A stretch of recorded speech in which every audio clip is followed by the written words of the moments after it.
हम लोग बहुत सीधे साधे साधारण लोग हैं, तो अकेले भोपाल में 40 लाख लोग उससे दर्जा मिला तो 2.5 करोड़ लोग उससे लाभान्वित होंगे। अम्बेडकर का अछूत कौन और कैसे की किताब पढ़। स्वागत है सर आपका। बिहार से चलकर तमाम देश के अलग अलग कोने से रजक समाज आज दिल्ली के जंतर मंतर ऐतिहासिक जगहों पे इकट्ठे हैं। One nation, one cast, one reservation, ये आपकी मांगे हैं, बताइए इसके बाद। देखिए, आज जो यहाँ हम लोग इकट्ठे हुए हैं, कश्मीर से कन्याकुमारी, सिलचर से पोरबंदर, नागपुर, भोपाल, पूर्वोत्तर के राज्यों, हर जगह से यहाँ लोग इकट्ठे हुए हैं और सबों का एक ही डिमांड है कि भारतवर्ष के 29 राज्य और 8 केंद्र शासित प्रदेशों में एससी को समान रूप, ये धोबी को समान रूप से एससी का दर्जा दिया जाए।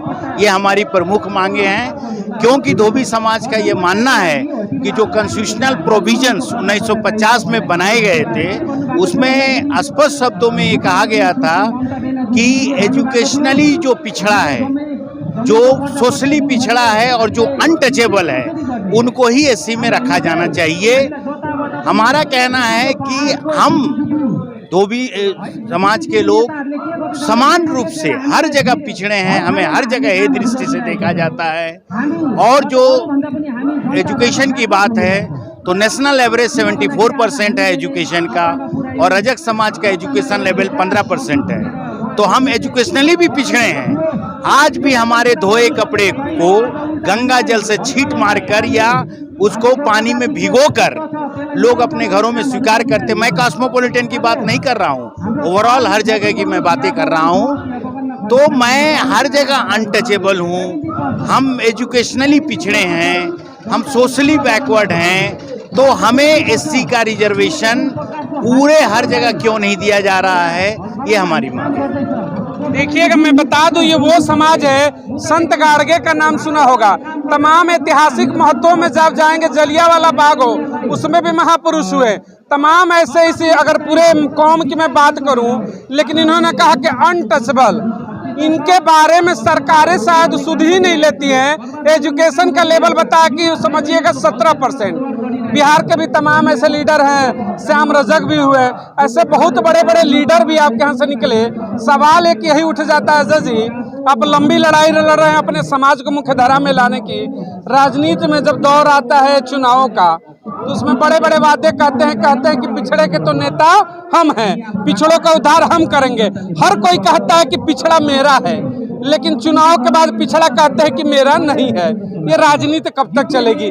कभी आएंगे क्या मुख्यधारा में? देखिए, राजनीति पर तो हम कुछ कमेंट नहीं करेंगे, वो मेरा अपना क्षेत्र नहीं है। हम लोग बहुत सीधे साधे साधारण लोग हैं और एक साधारण डिमांड लेके आए हैं। लेकिन मैं इतना जरूर कहना चाहता हूं कि अगर धोबी कास्ट को एससी का दर्जा मिला तो अकेले भोपाल में 40 लाख लोग उससे प्रभावित होंगे, लाभान्वित होंगे। और अगर धोबी समाज को पूरे भारतवर्ष में एससी का दर्जा मिला तो 2.5 करोड़ लोग उससे लाभान्वित होंगे। अब पॉलिटिकल एनालिसिस को समझना है, सोचना है कि उसे क्या करना है। समझने वाले समझेंगे। पॉलिटिक्स गलियारे में मीठा सा बॉल छोड़ दिया इन्होंने। 2.5 करोड़ वोटर है देश में, लोकसभा चुनाव है, सत्ता के गलियारे से तमाम पार्टियां आएंगी। तराजू में रख लेना 2.5 करोड़ वोट बैंक किधर जाना है, वो आपके ऊपर है, आप तय करेंगे कि उस किस दिशा में मूवमेंट करेगा। समय आ गया खुल के बात करने की। आज़ादी का अमृत महोत्सव देश मना रहा है, और फिर भी अगर रजक समाज खड़ा होकर कहे कि एजुकेशनली अनटचेबल है, हमको आज भी दर्जा नहीं मिलता है, हमारे धोए कपड़े को गंगा जल मारा जाता है, तो सवाल तो उठेगा। मैं तो ये कहता हूँ कि आप जब डॉक्टर अम्बेडकर का अछूत कौन और कैसे की किताब पढ़ेंगे तो रजक समाज को अंत्यज में रखा गया। अंत्यज मैंने जो गांव के पहले और गांव के बाद में रहते हैं। तो जब डॉक्टर अंबेडकर के जैसे बड़े समाजशास्त्री तो आज तक कोई नहीं हुए, उन्होंने रजक समाज को अनटचेबल माना। इसके अलावा जी.डब्ल्यू. ब्रिग्स ने अपने किताब द चमार्स में लिखा है कि जो राम होते हैं, जिसको जाटो बोलते हैं, जिसको शुद्ध भाषा में चमार जाति का लोग आजकल नहीं बोलना चाहते कास्ट का नाम, लेकिन चूंकि उनको प्रसंग में बोलना है तो हमें बोलना पड़ रहा है। तो वो जो चमार जाति के लोग होते हैं वो डोम और धोबी का खाना नहीं खाते। उसी तरह जे.एच. हटन कहते हैं कि जो डोम होते हैं सबका खाना खा लेते हैं, लेकिन वो रजक का खाना नहीं खाते हैं। तो मेरा कहना, एक हिंदू में 1924 में लेख लिखा था, जे.एच. हटन ने कहा कि तमिलनाडु में एक ऐसा जाति है बन्नार जाति जिसे देखने और छूने से डबल अछूतपन आता है। तो मेरा कहने का मतलब, आप पूरे सफाई कर्मी और राम को पूरे भारत में एससी का दर्जा दे सकते हैं, और उससे घृणित एक कास्ट धोबी है उसको आप कहीं ओबीसी में रख रहे हैं, कहीं एससी में रख रहे हैं, जबकि आप ही का एक सर्कुलर है। जैसे महाराष्ट्र में भंडारे जिला है जहां हमें एससी में रखा गया था, बाद में उसको हटा दिया गया, जबकि हटाना भी गलत हुआ। अंडर आर्टिकल 341 के अनुसार कोई भी कास्ट को एससी से ओबीसी लाना, हटाना, देना, इंक्लूजन और एक्सक्लूजन दोनों अंडर आर्टिकल 341 हो सकता है, लेकिन उसे हटा दिया गया। वहीं उसी तरह जैसे आपका मध्य प्रदेश है, मध्य प्रदेश में रायसेन, सीहोर और भोपाल, ये 3 जगह में शेड्यूल कास्ट में रजक समाज को रखा गया। तो कहने का मतलब है कि आपके गृह मंत्रालय का सर्कुलर नंबर 151 में स्पष्ट लिखा हुआ है कि अगर एक कास्ट एक जिला में एससी में है तो उसको पूरे प्रदेश में एससी का दर्जा मिलनी चाहिए। ये गृह मंत्रालय का 151 सर्कुलर है। उसी तरह गृह मंत्रालय का ही एक सर्कुलर है, उसका सर्कुलर नंबर है 5610। उसमें उसने लिखा है कि जो धोबी जाति है उसको पूरे भारतवर्ष में एससी का दर्जा मिलनी चाहिए। इस 2 सर्कुलर के आधार पर समाज कल्याण मंत्रालय ने 155-48 सर्कुलर नंबर पर उसने पूरे भारतवर्ष के वेलफेयर डिपार्टमेंट को चिट्ठी लिखा कि धोबी कास्ट को एससी में रखने का प्रस्ताव भेजिए, लेकिन आज तक कोई प्रस्ताव नहीं आया। 3 बार महाराष्ट्र विधानसभा से संकल्प पारित हुआ, लेकिन आज जैसे 1974 में, 1979 में, 1994 में, लेकिन महाराष्ट्र सरकार ने क्या किया कि धोबी कास्ट के एजुकेशन स्तर को 69% दिखा दिया, गलत दिखा दिया, जिसके कारण वो जब केंद्र सरकार को भेजा जा रहा था प्रस्ताव, तो महाराष्ट्र सरकार ने कह दिया कि ये तो बहुत ही एजुकेशनली हाई है, इसको एससी का दर्जा नहीं मिलना चाहिए।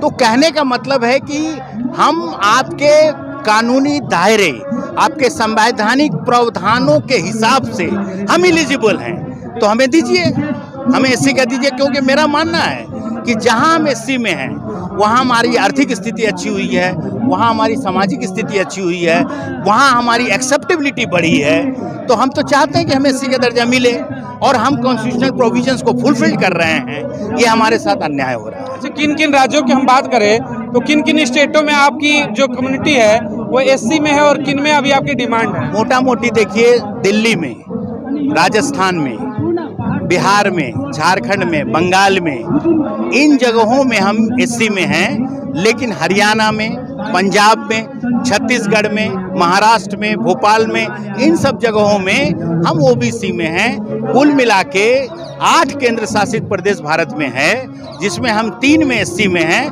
बाकी केंद्र शासित प्रदेश में हम ओबीसी में हैं। ये मेरा मानना है। देखिए, इन्होंने ये चीज़ें भी बताई कि किस तरीके से गृह मंत्रालय का आर्टिकल का भी बताया, उसमें तमाम जगहों पर लिखित है कि अगर एक जगह आप एससी कम्युनिटी में आते हैं तो ऑटोमेटिकली पूरे प्रदेश में आएंगे, लेकिन यहाँ अलग अलग राज्यों में इनकी अलग अलग स्थितियाँ हैं। उससे दिक्कतें ये होती है कि जो समाज है वाकई में आज भी पिछड़े पायदान पर खड़ा है। इनके डेवलपमेंट की जो योजनाएं हैं वो अलग आनी चाहिए, लेकिन अलग आ नहीं पाती क्योंकि इनके जो कैटेगरी है वही सुनिश्चित नहीं हो पाता है। इन्होंने कहा कि किस तरीके से योगदान हमारा होता है। देखिए, किसी भी समाज को, आपने कहा कि एससी या एसटी में अगर कन्वर्जन करना है उसको, तो उसकी अपनी एक क्राइटेरिया होती है जो कि आप फुलफिल कर रहे हैं। आपने कहा छुआछूत के बारे में भी बताया, हालांकि मैं कहूँगा कि देश में ये प्रथाएं अब तो बंद होनी चाहिए।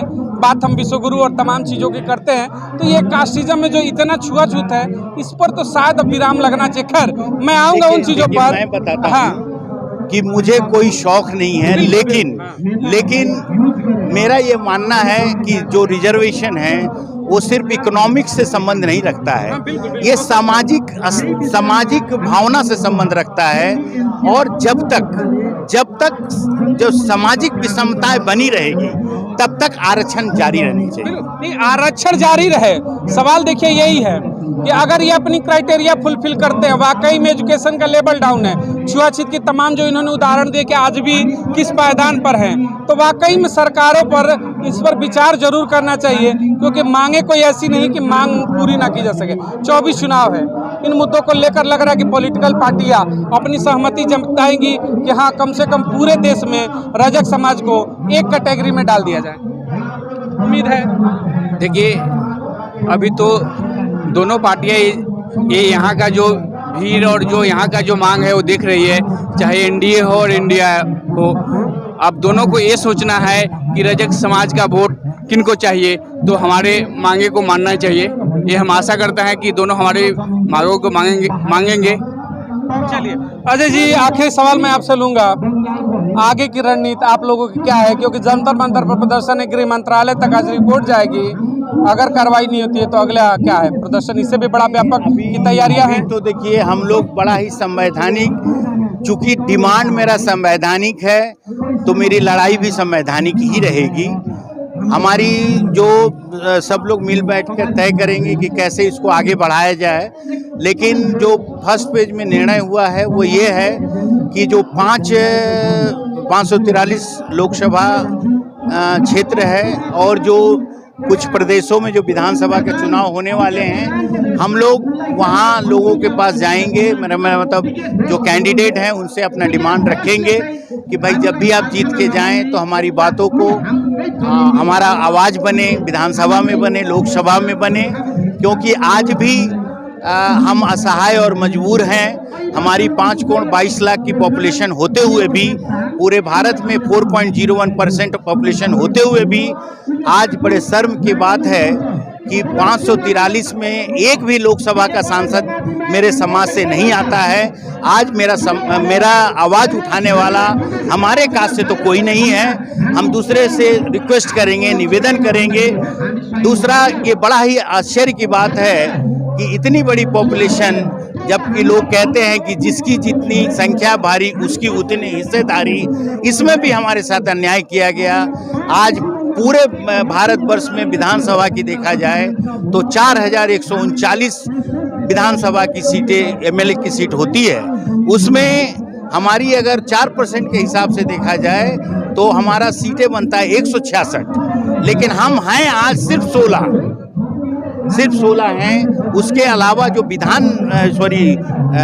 राज्यसभा की सीटें 245 है, 245 में भी हम जीरो हैं। जो विधान परिषद की 365 सीटें हैं पूरे इंडिया में, उसमें भी हम जीरो हैं। आज कोई भी पार्टी का नेशनल प्रेसिडेंट इस कास्ट से नहीं है आज तक, ना या कोई राष्ट्रपति इस कास्ट से बना, ना कोई प्रधानमंत्री बना, उपराष्ट्रपति भी नहीं बना, उप प्रधानमंत्री भी नहीं बना, किसी भी कॉरपोरेशन, किसी भी संस्था का चेयरमैन, एमडी नहीं बना।